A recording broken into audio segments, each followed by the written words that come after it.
প্রিয় ডেইরি এবং ক্যাটেল খামারি ভাইয়েরা এবং বোনেরা, আমি আপনাদের জন্য পর্যায়ক্রমে একটি আলোচনা নিয়ে আসতেছি, যা একজন খামারির জন্য জানা এবং মানা এবং করা অতি গুরুত্বপূর্ণ।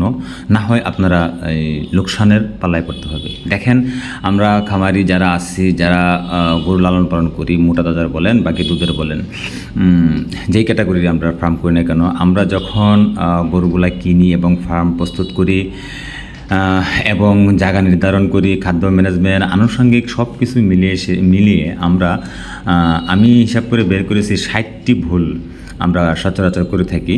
তো এই 60টি ভুল কি ভুল এবং এর সমাধান কি এবং কি আমাদের করণীয় কি, আমি বিস্তারিত A to Z আলোচনা পার্ট টু পার্ট নিয়ে এসেছি।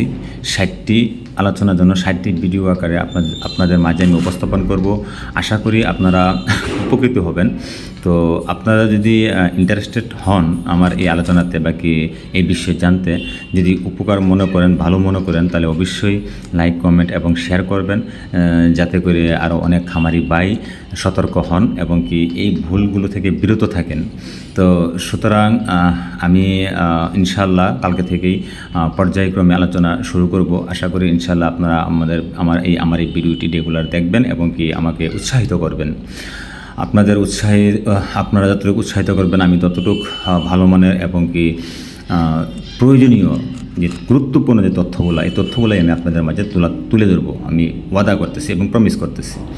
তো সুতরাং সকলের সুস্বাস্থ্য এবং মঙ্গল কামনা করি। বিশেষ করে দেখেন, আমরা এত টাকা খরচ করে, আমি একটা কথা বলতে ভুলে গেছি, আমরা এত টাকা খরচ করে, ঠিক আছে, আমরা একটা ফার্ম তৈরি করব, যদি আমাদের আপনার ভুল সিদ্ধান্ত এবং ভুল ম্যানেজমেন্টের কারণে যদি আমরা ক্ষতিগ্রস্ত হই, লাস্ট পর্যন্ত কি বলি না, গরু ফার্ম করে আমি ফকির হয়ে গেছি, আসলে এই গরুতে আমি তেমন একটা লাভবান হওয়া যায় না, এই ধরনের অপবাদ অনেক খামারি ভাই দিয়ে থাকেন, যা কিনা নিজের ভুলটা অন্যের কাঁধে চাপিয়ে দেন। তো সুতরাং যেই ভুলগুলো আমরা করব না, হ্যাঁ, এবং কি আমাদের মনের অনেক ভুল আমাদের হয়ে যায়, ঠিক আছে।